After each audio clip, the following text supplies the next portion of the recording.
NDP, Net Domestic Product. In the simplest, let us understand the story. Story: the bus company. Imagine there is a bus company. On 1st January, it buys a new bus for 10 lakhs rupees.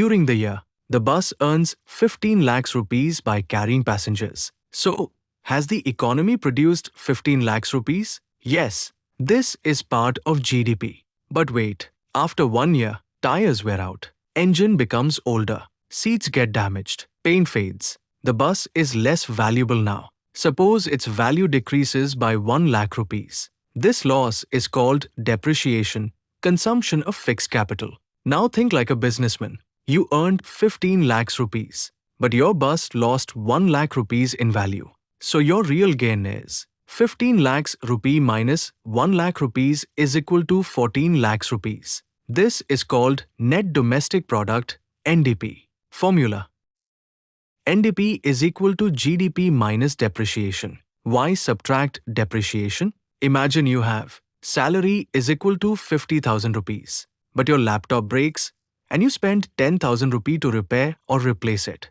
Did you really become richer by 50,000 rupees? No, your actual increase in wealth is 50,000 rupees minus 10,000 rupees is equal to 40,000 rupees. Similarly, GDP shows total production. NDP shows production left after replacing worn-out machines, buildings, vehicles, etc. Easy memory trick.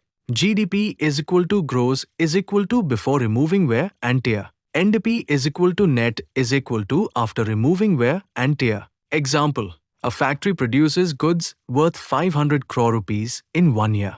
During the year, machines become old. Some equipment wears out. Depreciation is equal to 50 crore rupees. So, GDP is equal to 500 crore rupees. NDP is equal to 450 crore rupees. One-line UPSC definition.